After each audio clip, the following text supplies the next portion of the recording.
Concurrents depuis de nombreuses années, les groupes TF1 et M6 souhaitent désormais unir leurs forces, pour faire face à la concurrence des puissantes plateformes de streaming américaines.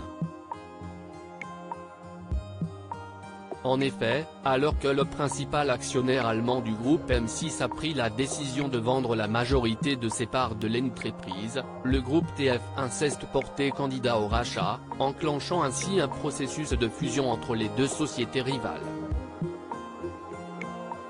L'objectif de ce projet est de créer le groupe de médias français proposant l'offre la plus diversifiée en télé, radio, digital, production de contenu et technologie, comme l'a indiqué un communiqué commun aux deux groupes.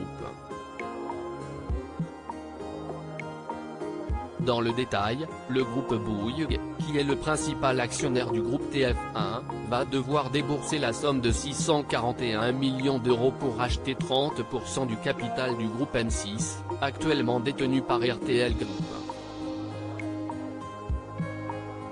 Ce dernier ne se désengagera pas totalement de l'entreprise dirigée par Nicolas de Tavernost, étant donné que le groupe de médias allemand conservera 16% du capital de la nouvelle entreprise issue de la fusion entre TF1 et M6, dont Nicolas de Tavernost deviendrait le principal dirigeant. De son côté, l'actuel PDG de TF1, Gilles Pélisson, serait nommé au poste de directeur adjoint du groupe Bouygues, en charge des médias et du développement. Toutefois, ce projet de fusion entre TF1 et M6 risque de ne pas aboutir. Fusion TF1-M6, un premier avis défavorable de la part de l'autorité de la concurrence. En effet, les services d'instruction de l'autorité de la concurrence ont publié un premier rapport défavorable à cette fusion mardi 26 juillet 2022.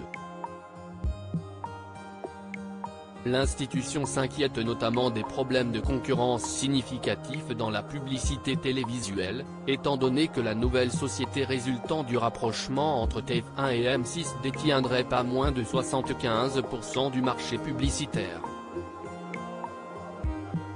De leur côté, les deux groupes audiovisuels privés comptent répondre à l'autorité de la concurrence dans les 3 semaines. Pour rappel, cet avis défavorable ne préjuge pas de la décision finale du collège de l'autorité.